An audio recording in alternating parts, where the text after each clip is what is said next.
it looks pretty good, dude. All right. It looks like it's at a weird angle. Yeah. Speaking of Courage Podcast, back in 120-degree heat. Yep.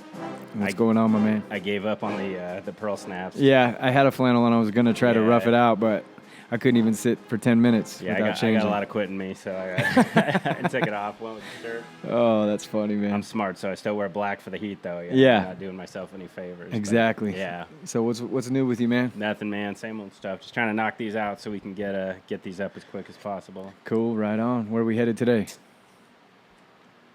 Same, man. All I did was take the jacket off, man. Nice. Yeah, we're sticking with World War II. Okay. And we're going to be sticking with the European theater, not the closing days of the war, but, well, actually, the winding down of the war in Europe. Okay. Yeah. And who's the hero of the day? All right, so today we have Silvestre Herrera, who is a Mexican-American patriot who fought in the European theater of World War II.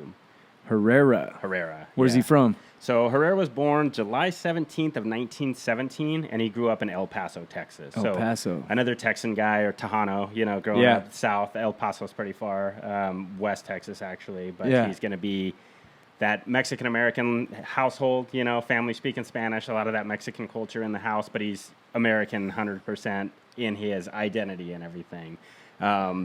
He's going to be from a farming family. He's going to work as a farmhand, and he's going to have his life in El Paso and then move to Phoenix, Arizona, which is similar, that Hispanic community kind of staying in that vibe there. Nice, man. Southwest, Another farmhand, another Southwesterner. I actually looked it up. You asked before what state has the most Medal of Honor recipients. Texas? No, it's actually New York. No way. So I was surprised when I looked it up. The top 5 are all East Coast, but it's just Civil War medals. Oh, okay. Like, if we've mentioned on the show before, over half of the Medal of Honor recipients are Civil War Medal of Honors. Yeah. It was the only award, so it was given out. But if you do moderate, do they break it up? They didn't. I'll have to check that on my own. But I imagine California and Texas are going to be the tops in the 20th century. So everybody was from New York back then, right? And there's only a handful of states, and then obviously it's not going to be Texas in the Civil War because they fought for the Confederacy. Right. So there's not a whole lot of Confederate Medal of Honor recipients. Yeah, not.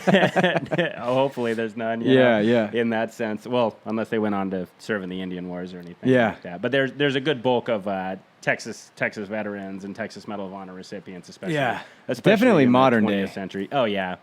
They seem to take the cake lately. Yeah, I was suspecting it was going to be California, and then I saw it was like New York and Pennsylvania, and then I had to remember kind of where it came from. But yeah, Texas is going to be up there. I'll do some more digging on that, but I think 20th century we're going to probably have a good amount. When did the Medal of Honor become the Medal of Honor? Like as prestigious as you mean? Because you said they used to just give out. Yeah.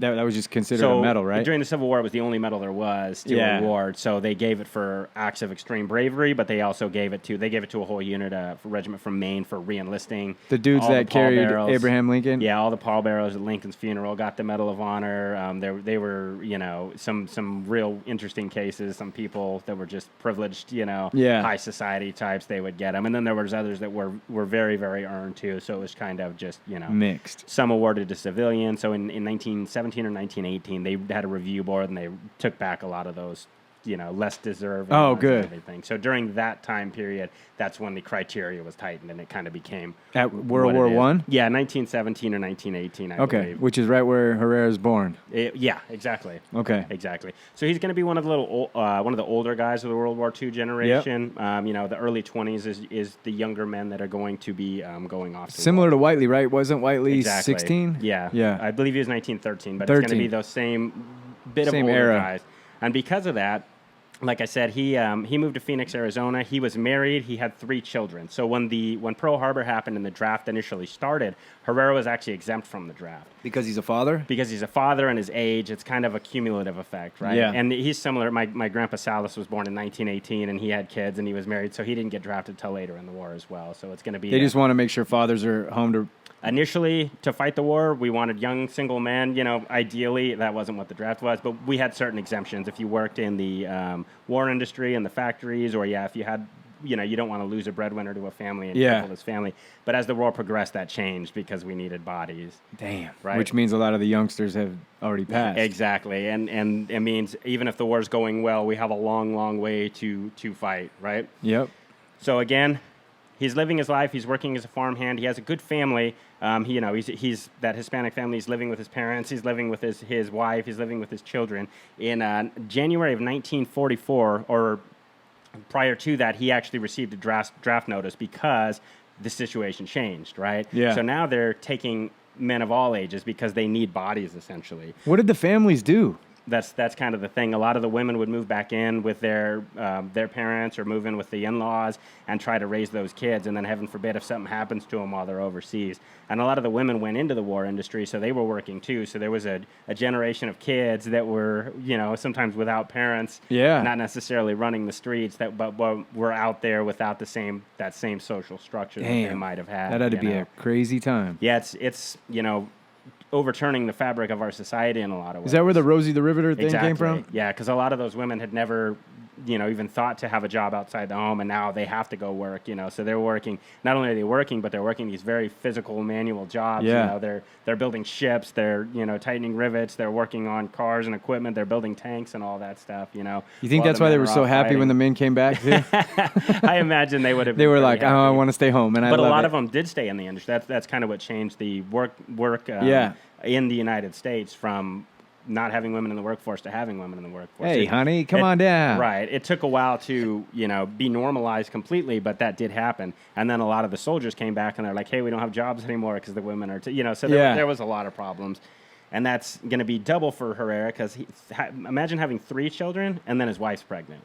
Right. Damn. So, and then you have to go off to war. And at this point, again, this is his report date is January of 1944. The war in the United States has been going since December 7th, 1941. Yeah. So you know what the war is. You know the casualties. Yeah, there's no secret. Right. You've seen the battles. You've seen the newsreels. You're heard watching about the your casualties. neighbors not come home or come home wounded and mangled. So it's going to be a scary thing to go to your parents and have to say, hey, I have to leave, and this is against my will. It's not like you're taking a trip to, Jamaica or Europe. Yeah. It's, I might never come home and I might never see my family. And looking at your little kids, imagine looking at, we both have kids similar ages, looking at them and knowing I might not make it back, right? And and to this day, I mean, that's what countless Americans do every time they go. When we deployed, it was the same thing, watching people kiss their little ones goodbye and everything, So Herrera goes to his parents.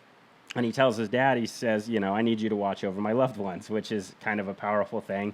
And his dad tells him, why? And he says, because I've been drafted. I have to go serve my country. And his dad tells him, you can't go. And he says, why? And he says, they can't draft you because you're not an American. And he says, what? And so Herrera's 27 years old at this time, and then his dad, or who he thought was his dad, breaks the news to him that he's not actually his dad, he's his uncle. Oh, and no. rather than being born in El Paso, Texas, he was actually born in Chihuahua, Mexico. So he's actually a Mexican citizen, but when he was a baby, when he was about a year old, both his parents died of influenza. So his uncle took him in, and rather than raising him as a nephew, he raised him as a son. And in order to get across the border, he just, said that he was his son, so he brought him across the border and he raised him up and he raised him to be his child. So 27 years old, he finally broke the news to him. They can't draft you because you're not even an American. So Herrera, on top of all these other things that are going on, this is going to hit you like a bat, right? Yeah. Not only are you not my dad, not only am I not American, but what else is going? All these things that I thought my whole identity is just gone now, and now he doesn't have to go because you can't draft non-citizens into our war, right? So he has this option basically. He has this chance to get out, but Herrera's not that kind of person, right? So Herrera tells his dad essentially, or his uncle, he says, this country's already provided me so much and so much from my family that he wanted to go, basically. And then he said, no one's going to die in my place, basically. So regardless of the fact that he has this out and regardless of the fact that he has these children, and the war's progressing and there's other people that can essentially go, he says, even though I'm not an American citizen, this country has given me so much. Yeah. My kids are American. My wife's American, even if I'm not. I feel American, so I'm going to go. What about the fact that he had 3 kids and one on the way? He's like, I'm going to get out of here. Right? You never know. There was probably a small percentage of that. There's the little background there. I get to go kick it with a bunch of buddies. Right? Yeah, let me get out of here. It's not all heroics. Yeah. But part of that, too, though, the other reason he went is he said that he was quoted as saying, "I'm Mexican-American and we have a tradition. We're supposed to be men and not sissies." So basically, he didn't want anybody thinking sideways that he got out. And yeah, he got his number again. So he's ready to go because he's a Mexican-American. He's a Tejano. That generation of Mexican-American are real patriotic too, yeah. dude. Well, like I said, that's what he was talking about. This country has given me so much. It was never like, oh, why should I have to go, or I don't belong here, or I'm going to try to, get what I can get from them. It was, look at all they've given to me. I need to give back, even up to the cost of my life, even up to the fact that my family might not see me again. They've given me so much. It's my obligation to fight for my adopted country. Yeah. Because at some point, what difference does a piece of paper make to say whether or not you're American? He's lived here his whole life. He's worked here his whole life. He's raised his kids. He's married his wife. He's lived in our country. He's contributed to our country. He feels American. He's as American as anyone else. He just doesn't have a piece of paper that says so. Exactly. So he's going to go. He's contributed. He's probably paid taxes, right? I mean, he's done everything everybody else has other than being born here, essentially.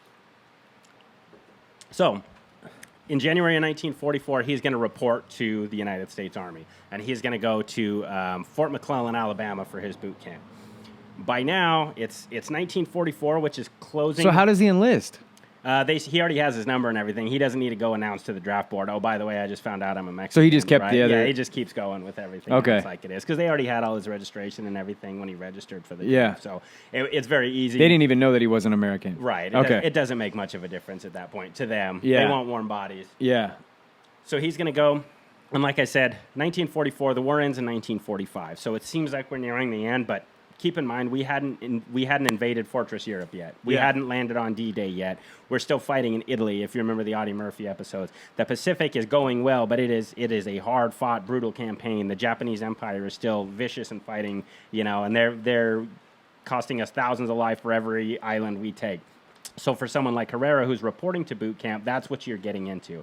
You're facing the prospect of fighting Nazi Germany and fighting the Japanese army. You're facing the prospect of never coming home, and you're seeing all these guys. And when you're getting to boot camp in 1944 would be drastically different than 1941, because in 1941, your training cadre is going to be guys who, have been in the army for a while potentially, but they don't know much of anything. In 1944, you're going to have veterans there. You're going to have guys that have been overseas, that have been wounded, and then they've got these, their billets back in the States training guys. So you're going to be listening up to them, right? Yeah. And the Marine Corps, Basilone was a Medal of Honor recipient, was back training Marines and everything. Yeah. So you're going to be listening, and you're going to be taking these lessons very, very to heart, because it could be your life. Yeah. And again, victory's not certain at this point.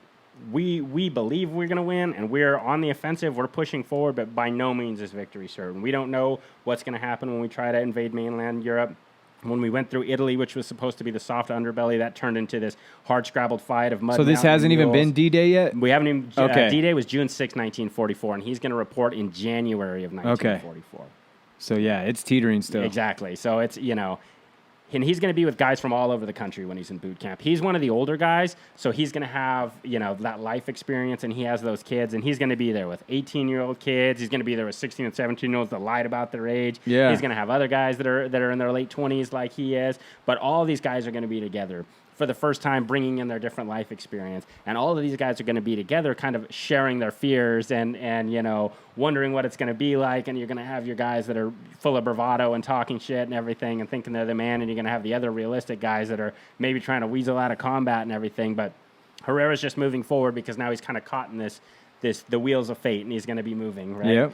So, of course, he graduates boot camp, and then he's going to be assigned to E Company. It would have been Easy Company back then, of the 142nd Infantry Regiment of the 36th Infantry Division, which is T-Patches. They're a Texas unit. So they are very hard fought in World War II. They saw an intense amount of combat, and again, it's Texas guys, so he's going to be with guys that are similar to him. You know, you're going to have that Southwest culture. You're going to have farmers. You're going to have cowboys. You're going to have Mexican Americans. You're going to have all that kind of stuff. So it's kind of good that he got sent to that unit. So they broke the units up by state? No. So initially, in World War II, a lot of the National Guard units that were by state were federalized. So you could be the New York National Guard, and now it's a federal unit. So you'll get guys from all over getting sent to that. Okay. So when I say it's a Texas unit, it's not only guys from Texas, but it's predominantly Texas, if that makes sense. Yeah, yeah. You know, you're gonna have the bulk of the original guys that went over there, and then it's gonna be regional to a degree like that. Okay. But you could be assigned there from anywhere. Because again, his state of record at this point is Arizona, because he went from Phoenix, Arizona. Okay. You know, I was in the 1st Cavalry Division when I was in the Army, which is the biggest division in the Army. But they kind of pretended they were a Texas unit because it's stationed in Texas. Yeah. When we were in Iraq, and our main, one of the palaces, they had the biggest Texas flag I've ever seen in my life hanging in there and stuff. No way. Like, we're not actually a Texan unit, guys. But, you know, there's culture and there's things. Because of where you were trained? Just because of where we were stationed. Yeah. And it's Iraq. You want to throw some American shit up in Well, it there. would have been nicer to have an American flag instead of a Texan flag, but don't tell that to How Texans. did they get the biggest Texas flag? I don't out know, there? but they did it. It was huge? It was insane. I actually, I don't think I have a picture of it. We were in a palace, and it took up the whole side of the palace wall and everything. Outside or inside? Inside. Damn. Inside. How did the palaces look? Crazy? They were gaudy. Yeah. You know, a lot of gold. Yeah, gold and marble, just everywhere. Marble That's floors funny. and fake gold and everything. Yeah, you yeah. know? They were all mostly destroyed for the most part. But, Yeah. And that's going to be a big shift from World War II. What these guys are going to be seeing, because when we were over there, we're seeing all the remnants of this horrendous government that was building these palatial estates to glorify themselves. And World War II, Herrera and these guys are going to be traveling across Europe, and they're going to be seeing these bombed out towns, and they're going to be seeing, you know, all these civilians and how they're living. And just like that, he was in the 36th Infantry. As soon as he was shipped overseas, he immediately was sent to the front. So again, getting to the front line, you're going to be... they landed in Italy, which was now under Allied control, and then they were moved to France for the invasion of France. Kind of those same paths of travel. They're going to be taking a train to the front line, though, right? So when you're packing on, and the Army doesn't treat you like passengers, they treat you like cattle. So you're going to have 40 dudes packed into a train car, but you're going to be moving to the front, and you're going to be passing the wreckage. You're going to be seeing burned out tanks and panzers. You're going to be seeing potentially guys still dead on the side of the road. You're going to be seeing villages that have been bombed out. You're going to be seeing, you know, craters in the earth and everything. All these things that you're going towards, right? Yeah. The further you get from the safe area and the closer you get, your mindset just has to be like, what did I get myself into? Yeah. You know, as those tracks I could have keep stayed going home and with as my that train 3 or keeps 4 going, kids. yeah, exactly. I could have used my out that I had, but they're going forward, and he's going to keep his courage up. Do you think guys were even like that back then? Yeah. Yeah? I do. People are people, like I said, even if... You don't think the time changes things? For the most part, it does. I mean, I think that as a culture in World War II, people were a lot more eager to show their courage. And that's what men, I mean. But there were definitely people that were cowards. And For there sure. were 100%. And there were definitely people that were shirking and trying to get out and everything. Because in any war, for every infantry, there's 20 guys in the rear, right? Yeah. Supplying them or more. You could be up to 200. Some of those guys were there because they got sent there. Some of them weaseled their way over there, too. You know, they might not be as open about it, but they're going to be, you know, just as scared. And even the guys on the front, though, whether they're showing it or not, they're terrified, you know. I just feel like maybe it's just looking back with rose-colored glasses, but it feels like the culture back then was more like, let's go. It was 100%, but there's still going to be that out there, and there's still that human element. Right? Yeah. You can be as brave as you want, you can be as bravado as you want, and it takes the courage to put yourself in that situation. But when you're in that situation, you're still and scared. the world's opening up on you, and the trees are exploding, and you're hearing the artillery, and you're seeing guys scream, and you're seeing guys die, and you're seeing guys get blown apart.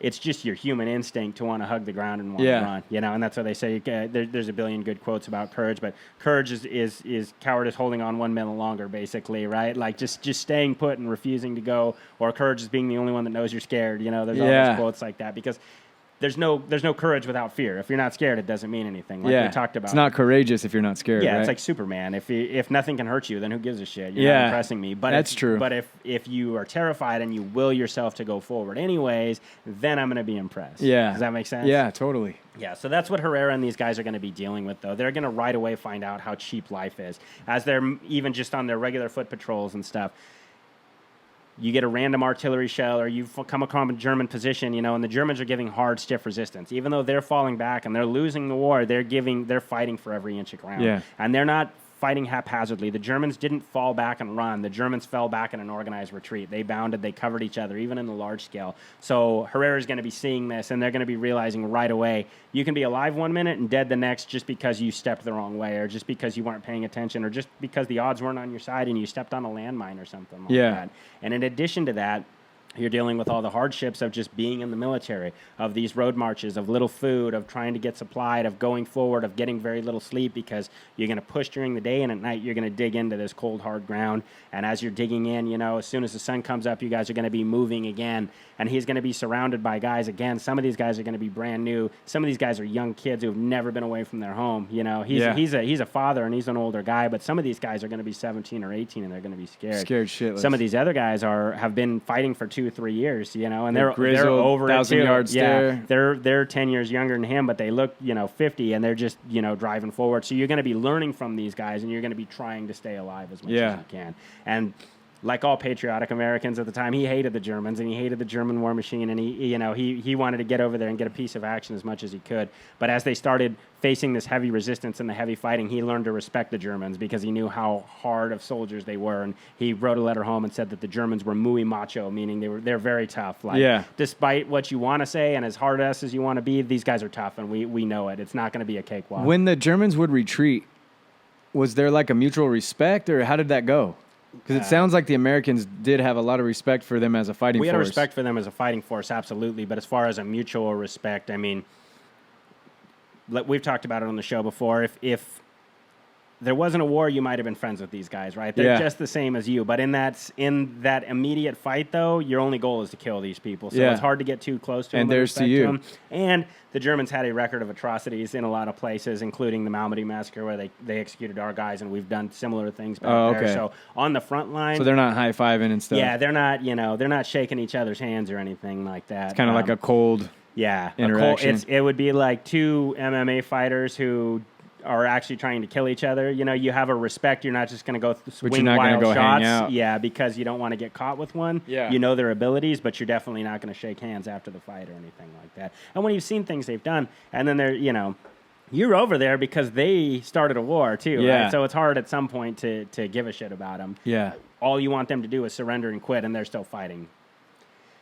But the Germans don't fall back and run away. Like I said, the Germans, the way they fought, you almost can't tell they're retreating because you're not seeing them turn and run. You're seeing a machine gun position, and you're trying to fight it, and then you're being opened up by another machine gun position, and then that first one's gone because it's falling back, and then the other one's gone because it's falling back, you know? Yeah. So as you're moving forward, they're taking pieces of you. They're not abandoning places. If they fall back from a village and you take that village, you better expect artillery fire coming in because they know right where you're at. If you fall back, you better expect them to counterattack because that's what they're going to do, right? So they retreat, come back, come back. Exactly. All these guys are in the same boat, but Herrera has an additional challenge. While he's overseas, he starts studying for the citizenship test because when he gets back, he wants to become an American citizen too, right? So he's, you know, you can imagine the guys helping him and trying to study up and learn that American history and do kind of a crash course. And he went to American school, so he has this knowledge, but I mean, we'd probably not pass it, or you would, but I probably wouldn't. Most people wouldn't just because you're out of school for a while. You know, it's one of those things you're going to want to refresh on everything. So in addition to all the hardships that are going on and dealing with his family back home and thinking, he's also studying for a citizenship test, which is kind of cool. In March of 1945, he finds himself in the Alsace region of France, which is near the German border. It's actually one of the most fought-over places in the world. It's the border switched sides back and forth. There's been countries fighting over it for hundreds of years in this area. So it's just going to be one of those places where it's... Is it like a strategic area or something? It's strategic and it's disputed, which means, you know, anytime... It's ours. No, it's ours. Exactly. Anytime somebody wants to make a name, they're going to start fighting. But by now, like I said, this is March of 1945. The war ended in May of 1945, March, April, May. So we're getting real close to the end. This is the last phase of the war, and the Germans are being pushed to their homeland. So whereas we would be thinking, we've got them on the run, we've got them on the ropes, they should be dying, they should give up, the Germans are thinking, we have to defend what's left of the Reich, and we have to defend our families and our home. We've been fighting in France, and we've been fighting Italy, and that's all good and fine. Yeah, but we don't care about. Now they're in our backyard. Exactly. Now they're in my killing homeland. our family. Now this is my way of life. This is my kids. This is my wife. Right. So these guys are desperate. Our advance didn't work, but you're not taking our home. Exactly. And they want to fight as long as they can to try to get a better peace offering, right? Yeah. They don't want to surrender unconditionally, and that's all that we are going to accept is an unconditional surrender. And they're saying, if we can break your back and we can push this out a little longer, we'll get some peace terms, right? But your own backyard, your own kids, your own family at stake, and you have the Russians closing in or the Soviet Union closing in from the east and the Americans and the British and the French closing in from the west. So they're fighting bitter. Yeah. So that's the situation he's going to find himself in. And March 15th of 1945, they're going to take part in Operation Undertone, which is basically an attack on German positions 75 kilometers long. The towns are Saarbrücken to Hagenau, which is France, but again, this is right on that German border. Herrera's unit finds themselves in these thick German forests near Merzwiller, France. You think of like Hansel and Gretel and think of the woods. Again, this is France, but you're right on that German border. So those thick, black, dark woods. As you're moving, you can't see anything, right? You can't look into the woods and see very far because they're so thick with those dark trees. There's going to be that foliage. There's going to be everything else. The woods are just going to be terrifying in the daytime, and then imagine at night. Yeah. So one of the things the woods does too is you picture if you have armor or you have infantry, you almost have to travel on the main roads because you can't get your elements through the woods. So that's creating that fatal funnel again, where the Germans, all they have to do is set up and guard these roads, and they can guide you in, and then you're going to get picked up.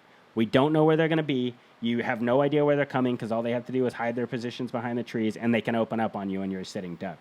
In addition to that, they can fall back. They can shoot and get back behind a tree before you know where they were at. Yep. And then they can shoot from the other side and move. So it's just going to be terrifying. The other thing they're doing is they're using landmines to control your movement. And we haven't actually talked about landmines on here too terrible much. Yeah. But a landmine is terrifying. A landmine, depending if it's an anti-personnel mine or an anti-tank mine or whatever, it's going to take a certain weight that steps across it. But when you step on that, you're instantaneously just going to die, right? Or your legs are going to be severed. Or they have things called bouncing betties. Have you ever heard of those? No. So it's a small mine that's going to spring up in the air. When you step on it, it springs up about 3 feet high. What's about 3 feet high? Your genitals, balls. Right? Yeah. So if you're right in front of it, it's going to kill you. But if you're walking in a squad and that shrapnel is you're going to come across, it's going to hit you in the belly. It's going to hit your genitals. It's going to be terrifying, and it's going to be detrimental to your morale because you don't want to go home without your genitals. Right? Whether that's true or not. That's what these soldiers were thinking. I don't think there's any doubt in that. Exactly. So imagine that. And again, you can have the courage to, okay, there's a guy in front of me, I can take him out. But it's a different kind of courage to say, okay, now I'm trapped in a minefield. Now every step I could take can be my last. So when you go into a minefield and you realize there's mines, a la your buddy just blew up, you have to stop. Everyone has to freeze, right? You're going to take off all your dangling equipment so you don't accidentally trip everything. And you have to start probing the ground. If I remember correctly, you use your bayonet or you use your cleaning kit, and at a 45-degree angle, you're pushing them into the ground as slow as you can, and then you're pulling it out, and then you're moving an inch forward, and you're going 45, inch by inch by inch if you don't have those mine clears. Now, if you're getting fired on, you can't do that, right? So you just haul ass. So if you move into a minefield, you can haul ass and run through and take your chances, which are not going to be good because they didn't put those mines in haphazardly. They put them in to kill you. Or you can stay put and get shot up, or you can try to fall back, right? Yeah. So your best bet is to try to follow back your own footsteps and get right back where you were and try to get the hell out of there. But think about the psychological effect on that. That's terrifying. Think about how terrifying that would be. And that's what the Germans are doing. And they were common? Yeah, oh yeah. Mines are easy to put up, and mines are easy to do in place. If you're in a defensive position, it doesn't. I mean, like an anti-tank mine is about this big. You know, like a shoebox? I can dig exactly. I can dig a quick hole. Place that in, you set the fuses, you put the dirt over it, and you just leave the little prong sticking out. You and I could do that in 10 minutes pretty much. Yeah. If you're doing it properly. So if you see a weakness in your battlefield or your perimeter or whatever, you just knock those out. Or if you go, hey, I want this squad to set up an ambush on the road while we fall back, okay, give us a couple hours, we can have that whole area set up, and then depending if it's an actual fortified position and a defensive position, there's going to be hundreds and hundreds of mines, but you can take just a squad-sized element and set up a good area. So if you're moving down a wooded road where the armor can't get through anywhere but on the road, okay, cool. I can set my mines up here on the road, or I can set my mines off the road because I know if that tank comes down and I hit it with a bazooka or a Panzerfaust, the infantry is going to peel off and they're going to go right in those ditches. So if I set them up in the ditches, those guys are going to start getting exploded. All kinds of strategy comes into play. Think about that kind of stuff. Yeah. When I was overseas, not to talk too much about my stuff, but they would use IEDs in the road, and then we would start to get out of the Bradleys. We would drop ramp and we would sprint into these covered courtyards. So they started putting IEDs up in the courtyards to blow down on us, just little shitty ones, but that's where you think you're safe, and then boom, it's exploding. And most of them didn't work, but if they did work, hey, you got. And those were all cell phone activated? Not necessarily, but that's a lot of them. Yeah. Yeah. Damn. Different type of mechanisms. Scary stuff. And you can use a mine detector, but a lot of the German mines, they would made them out of wood, so your mine detector wouldn't even work. And again, if you're not thinking about it, cool, but the first time you see one person get blown up with a mine, that's all that's going to be on there could be mind. One exactly. mine out there. Yeah. It's this big in your mind. There's thousands of them. Think how much slower you're going to start moving on that. So again, March 15th, 1945, this is the situation they're going to find themselves in. So Herrera and his unit are moving down these woods when all of a sudden they're going to come under fire by 2 heavy machine gun positions, right? 2 heavy machine guns with interlocking fire. And German machine guns. German machine guns firing at them. So the first they're going to see of these Germans is 1,500 rounds a minute? into them. 1,300? If that's what it is. I think Dragon Man said either 1,300 or 1,500 a minute. I'm not too savvy on that. I'd have to look it up. But a German machine gun sounds like a zipper being pulled. It's just an insane amount of rounds coming at you. Hot lead that's going to kill you. And if you get hit with one, you're getting hit with 3 or 4. So they're very difficult to survive. And the way they would set these machine gun positions up is, again, it's interlocking fire. So the one on the left's going to cover everything in their field of fire. The one on the right is going to cover everything there. And then if you're in the middle, you're going to be intersected with both of them. So you can't go around, you can't go forward, you can't be flanked, right? Damn. Or that's the idea anyways. So if I'm here and you're there, anybody getting that way, I'm taking out. Yeah, so I was a machine gunner. As a machine gunner, you set up your fields of fire, you do your little sector card, and you make sure you have every part of that battlefield covered. If there's a gap in between your lines, you move your positions. Well, you draw your range card out, so I know my distance and elevation. I know that tree is going to be 300 meters in front of me. I know that this little defilade, this gully area where I can't hit, is going to be 50 meters in front of me, so we can How get do you know the fire. distance? Well, you're already there before the Americans are, so you can walk it out and check it. Okay. Or you can use an azimuth nowadays or shoot a laser or anything. But, I mean, you're not setting it up in combat. You're setting it up prior to. Okay. So if we're in this position, I can walk across the street and I can pace myself back. I think I have 65 paces to me is 100 meters, something like that. Yeah. You know, so you know your distances and everything, and then you just map it out. You draw a little card. And when you leave, you take your gun, and somebody else can put their gun in your tripod and set it back up. So these things are dialed in, and these are going to be laid out.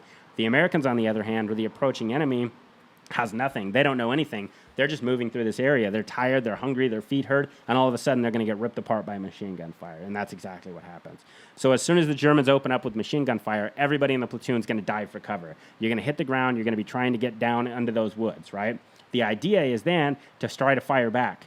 As soon as these guys are popping up, though, they're getting cut down because they are so interlocked with the fire. Do they shoot the ground when you hit the ground? Nah, you wouldn't really shoot the ground. Yeah, you're gonna be paying attention for the easy targets. You know, if somebody's still up or somebody's out in the open, if somebody gets cut down and they're wounded, when people go to rescue them, you're going to keep pumping rounds into them to try to draw more people out and try to kill them, you know. Try to kill the medics. You shouldn't be doing that, but that's combat, and that's what people are doing. So if you and I are laying in a covered and concealed position and your friend's out there and every time he screams they pump a round into his foot or something, you're going to get a little antsy and you're going to want to go get him. And that's what they're doing. So all these guys are putting their heads down and they're trying to survive, and the Germans are professional soldiers, so they have them dialed in. Every single foot's covered.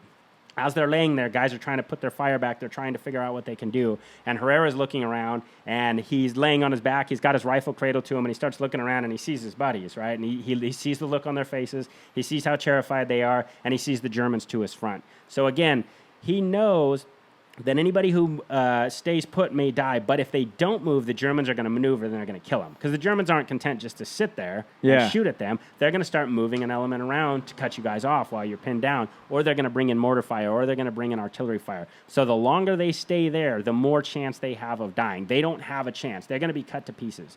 So Herrera said to himself, he says, I have to do everything I can to give my guys a chance. So he takes a deep breath. He remembers his upbringing, you know, his machismo and everything like that. He grabs his rifle, he fixes a bayonet, and he stands up and he charges. So he runs directly across the open field into the first machine gun position that he's as close to as he can, right? He charges directly in the face of this machine gun fire. While they're sweeping the battlefield and trying to keep these guys pinned down, they look up and they see Herrera charging. And as he does so, he's firing from the hip. He's got his M1 Garand close down to his hip, and he's just pumping bullets at them. So this is where we've talked about gaining that initiative and keeping that initiative.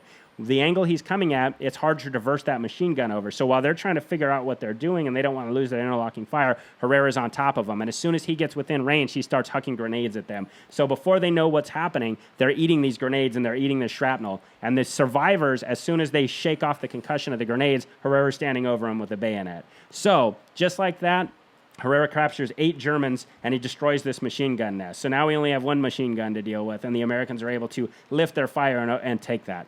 Herrera takes his new prisoners at bayonet, and he starts marching them back to the line. So single-handedly, just again with courage, audacity, and skill with his rifle and his grenades, he's able to take 8 German prisoners and destroy this machine gun. You know, his boys are sitting back there going, "Thank God." Oh, thank God. Some of them probably still have their heads down and don't even know what's going on. Right? You know? But that's that pressing the threat. If you stay there, you're going to die. If you move forward, you may die, but you might have a chance. If you run forward, you most likely are going to die. You most likely are going to die, but you might pause the enemy enough. You might slow them down to where your buddies can kill them, or you might be able to kill them if you get lucky. I like the grenade option. Yeah, it's a great, because you firing can't put from your the head hip down. and waiting for them to make a decision. Wow. Exactly. You can probably picture he's firing. He's already got the one in his hand, so he can just yank that spoon out or that ring out and toss it on in. And then again, that concussion of that grenade is going to be disoriented, even if it doesn't hit you, even if you're not wounded. But imagine being that gunner. Exactly. Shit, there's a grenade coming right at me. Damn it, I had him all pinned down. And then you're seeing a shadow coming, and then he's getting closer, and then you're seeing his feet jump over in top of your position, dude. and then he's killing people, and then he's taking them.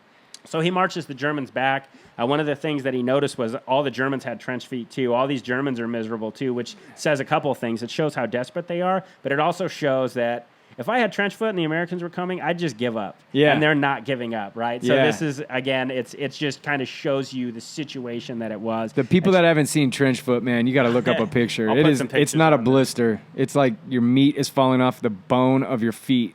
It's nasty, man. Yeah. It looks like sitting in a pool long enough to where your skin just falls off. It's the worst thing you could think of. It's nasty, worse, bro. Right? And that's what the guys are fighting with.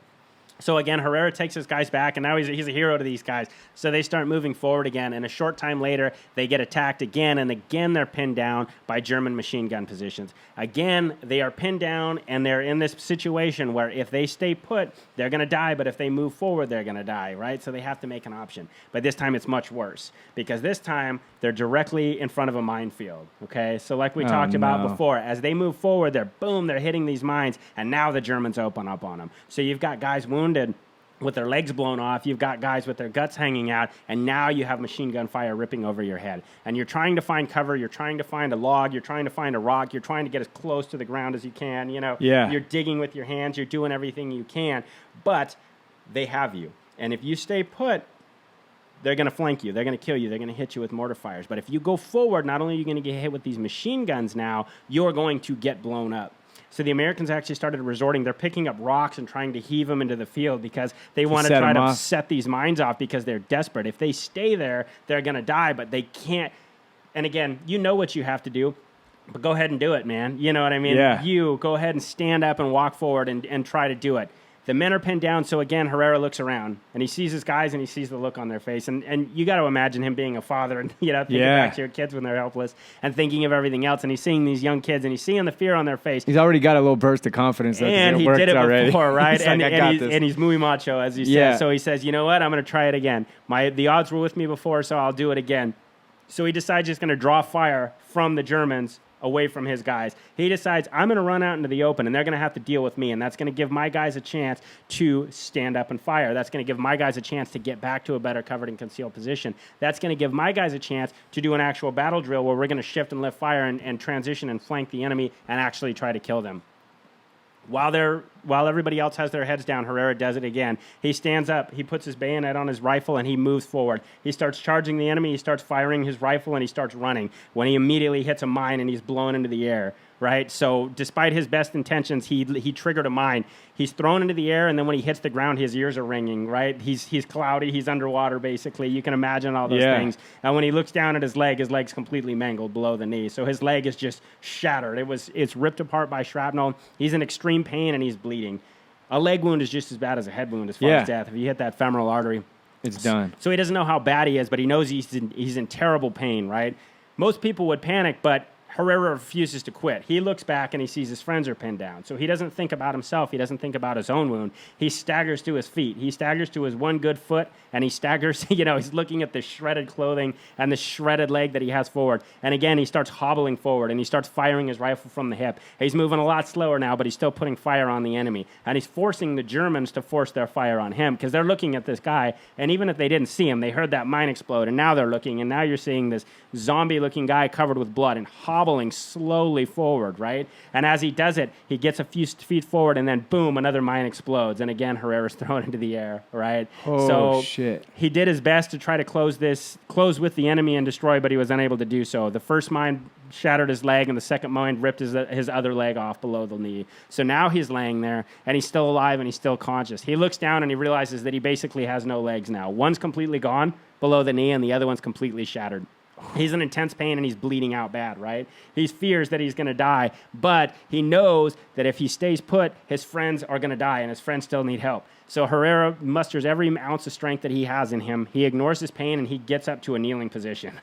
He gets on his one shattered leg, and he gets on his other bloody, profusely bleeding knee, and he lays down fire. He gets on his stumps, and single-handedly he starts firing at the German position. And not only is he firing, he's putting good, effective fire on these Germans. So you can imagine them there. You can imagine the pain, right? To even be able to focus on your rifle. One leg's completely gone. It's laying there on the ground next to him, and he's firing. He later said, my M1. What do you mean? Wait a minute. He later said? He's going to survive here. Oh, my God. He said, my M1 was talking and the Germans understood what I was saying. So he's just this badass dude, right? Yeah. He keeps putting down fire, and he's putting effective fire. And like I said, while he's doing this, the Germans have now focused all their attention to him. So the Americans... They got to be tripping, dude. Right. The Americans are able to fall back because they can't move forward. So they fall back 50 meters or so, and then they It's like 9/11. If you didn't see the first explosion, you definitely saw the second. You definitely saw the second one. And you're feeling his rounds come in. Yeah. He's putting fire down, and he's taking a good kneeling position. He's reloading the clips in the ground when he needs to, and he's putting the fire down. So the Americans are able to flank, and they're able to come around. And while Herrera is putting down this fire, and while he's staying conscious and putting the accurate fire on there, his friends are able to overrun that position. So as he's firing, he looks up, and he sees them sweeping the battlefield, and they're able to kill all the remaining Germans and capture anybody else who is left. Damn. Yeah. So like we just said, he did. What the hell? He did survive. He protected his friends. How does he survive wounds like that? Sorry. The hell was that? I don't know. Did we just get shot at? I don't know. It could have been. They're probably going to put field expedient tourniquets on him.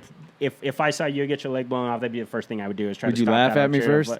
I might. Yeah. No, but you're gonna. I mean, like I said, you're almost worse off with a leg wound than a chest wound at some point. So you're gonna have to try to stop that artery from bleeding. So you're gonna tie whatever you can tight. They're gonna be using whatever basic first aid they have, or if the medic's able, they're to shooting him with morphine. Yeah, hopefully. they're gonna be popping him with morphine real quick. But like I said, he stayed conscious, which is crazy. He stayed conscious throughout How the the hell did that happen? And then he stayed awake for hours.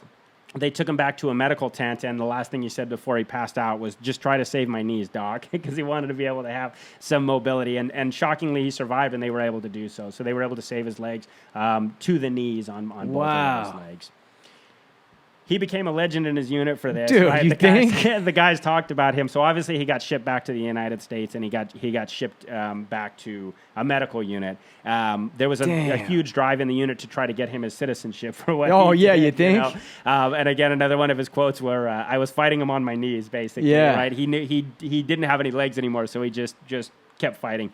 While he was in the medical tent, when he came to, and as he was recovering, they told him, some of the doctors told him, "Why don't you call home and tell your family you're alive and you're okay, because they probably got word by now that you were seriously wounded." And he had to tell them, basically his family was so poor that they didn't have a phone. So they ended up having to call a neighbor to answer the phone, run down the street, and get his family to come back. So think about how poor these guys are back in home. And still have this kind of... Right, and still be grateful to this country. Yeah, I was going to say, this kind of loyalty. This is 1945. It's not like 1910 where phones are rare. Most people had phones, but they were so poor in Phoenix, Arizona that they didn't. Yeah.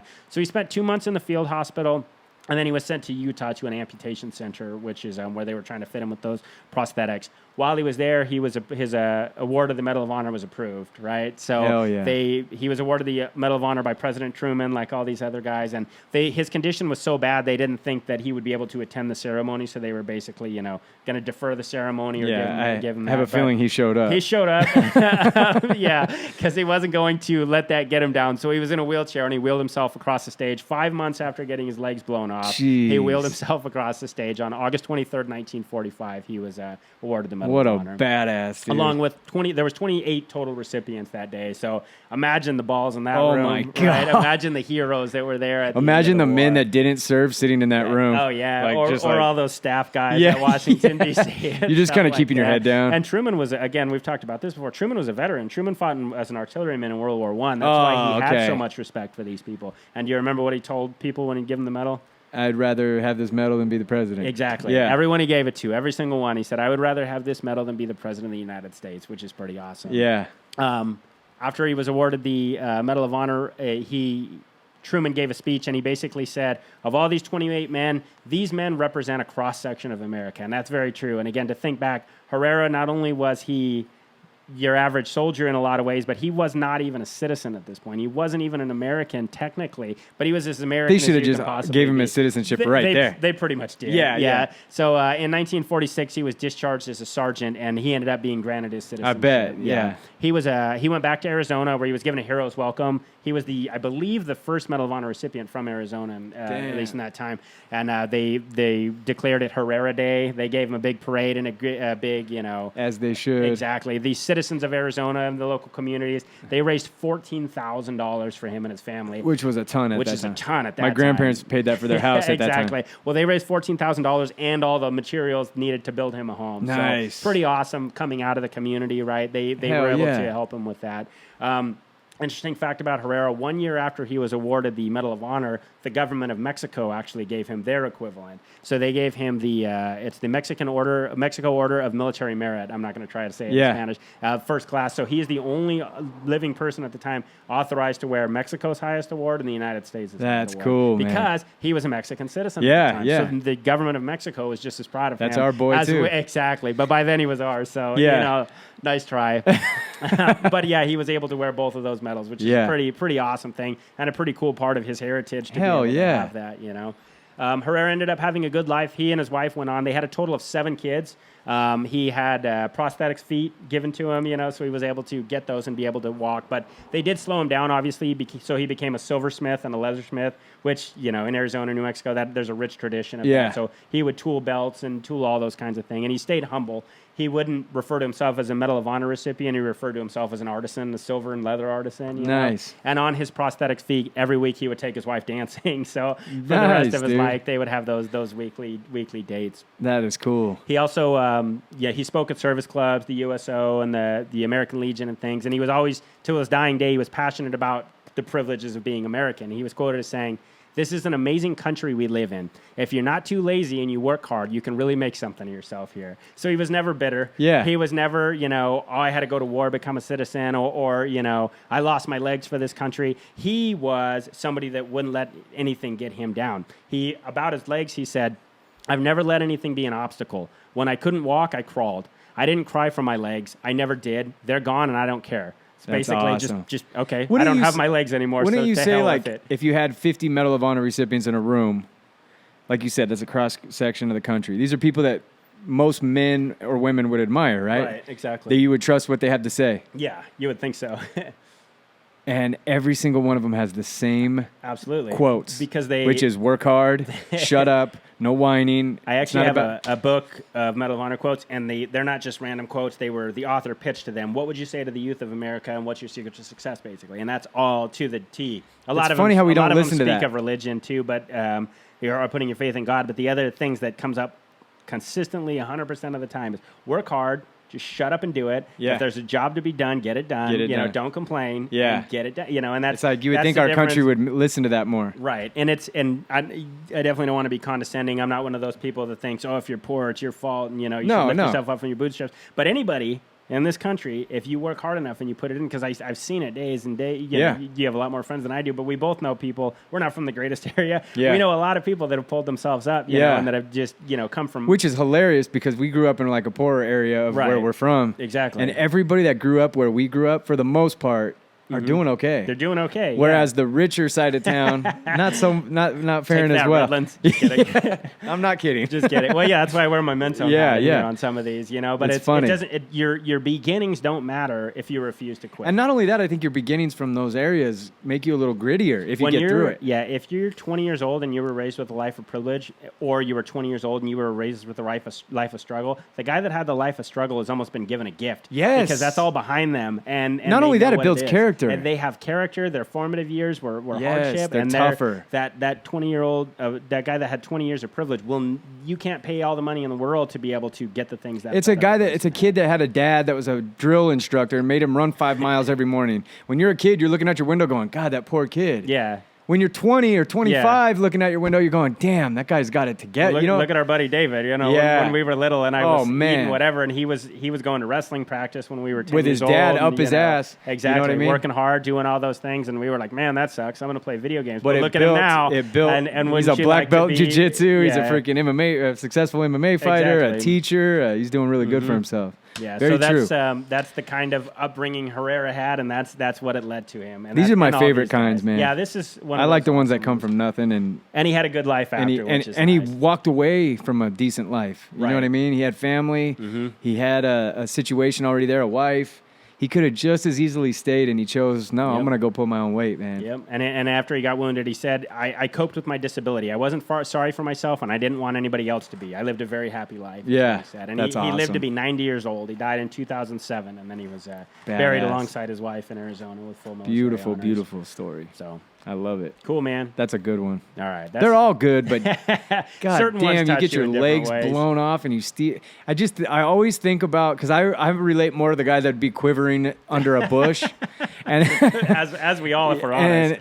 And if you got machine gun fire going over your head, you got multiple machine gun positions, and then you have this god-awful minefield, and you're thinking, damn, I don't have the courage to get past it. And then you see this guy run across, get his legs blown off, and you go, oh, God. Yeah. And then you see him get up. Exactly. And then he gets his leg blown off again. And then he gets up. And then he gets up. I mean, if you don't get up after that, you're a real... Exactly. You know what I mean? And he's not like he's hopping to his feet. He's probably using the butt of his rifle to assist him He's up. not looking back. He's not crying. But he's struggling to get up. Yeah. Like it's like Rocky climbing back up. Exactly. If that didn't inspire everyone behind him, I don't know what would. And man. if that doesn't put despair in the hearts of the Germans, like, what do we got to do to kill this freaking guy? And then you wonder about the Germans, like those Germans that survived and surrendered or whatever. Were they telling those stories? Right. Like, dude, those Americans are nuts. Yeah. This guy got his leg blown off. They must have body armor. Hold on. There sounds like that, but then he got his other leg blown off. Yeah.